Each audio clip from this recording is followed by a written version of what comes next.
നമ്മുടെ പ്രാർത്ഥനകളും കൊച്ചു സഹനങ്ങളും പ്രതീക്ഷയോടെ കാത്തിരിക്കുന്ന ശുദ്ധീകരണാത്മാക്കളെക്കുറിച്ച് വായിച്ചതു മുതൽ അവരോട് ഒരു പ്രത്യേക സ്നേഹം എനിക്ക് തോന്നിത്തുടങ്ങി. മതബോധന ക്ലാസ്സിൽ നിന്നും തന്ന വിശുദ്ധരുടെ ജീവചരിത്രങ്ങളിലും മറ്റ് ക്രൈസ്തവ പ്രസിദ്ധീകരണങ്ങളിലും നിന്നാണ് മരണശേഷം ശുദ്ധീകരണാവസ്ഥയിലായിരിക്കുന്ന അത്തരം ആത്മാക്കളെക്കുറിച്ചുള്ള അറിവുകളും പ്രാർത്ഥനകളും ലഭിച്ചത്.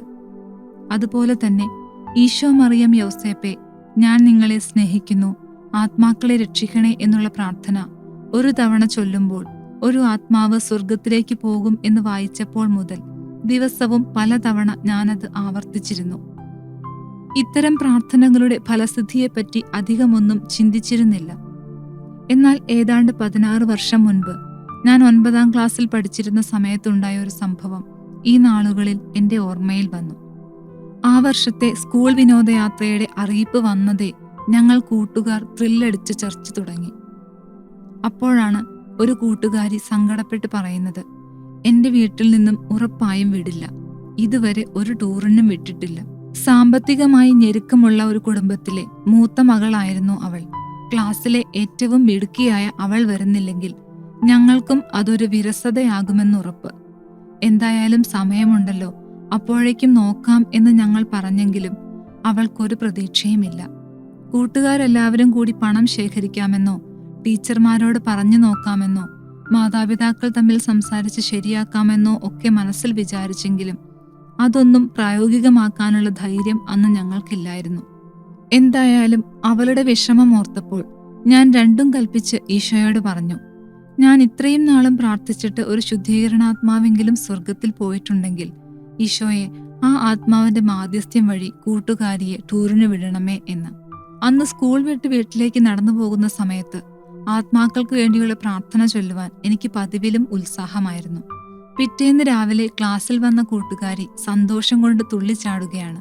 കാരണം ചോദിച്ചപ്പോൾ പറഞ്ഞു, ഒരു തടസ്സവും പറയാതെ എന്നെ ടൂറിന് വിട്ടു.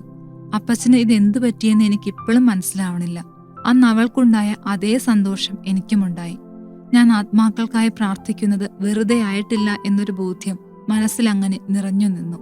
നാളുകൾ കഴിഞ്ഞാണ് 1000 ശുദ്ധീകരണാത്മാക്കളെ രക്ഷിക്കുവാനുള്ള വിശുദ്ധ ജർത്രൂദിന്റെ പ്രാർത്ഥന എന്റെ പ്രിയപ്പെട്ട പ്രാർത്ഥനയായി മാറിയത്. ഹോസ്റ്റൽ മുറിയിലെ എന്റെ കിടക്കയുടെ ഭിത്തിവശത്ത് ഞാനത് എഴുതിയൊട്ടിച്ചു.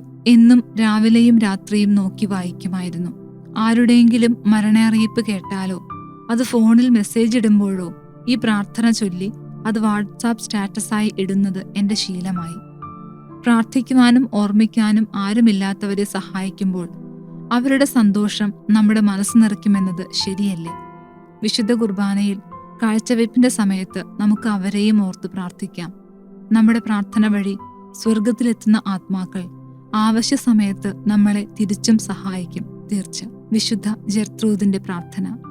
നിത്യനായ ദൈവമേ, ഈ ദിവസം അർപ്പിക്കപ്പെടുന്ന എല്ലാ ദിവ്യബലികളോടും ചേർത്ത് പ്രിയപുത്രനായ ഈശോമിശിഹായുടെ തിരുരക്തം ശുദ്ധീകരണ സ്ഥലത്തെ ആത്മാക്കൾക്കായും ലോകമെങ്ങുമുള്ള പാപികൾക്കായും സഭയിലുള്ള പാപികൾക്കായും എന്റെ ഭവനത്തിലെയും എന്റെ കുടുംബത്തിലെയും പാപികൾക്കായും ഞാൻ സമർപ്പിക്കുന്നു. ആമേൻ.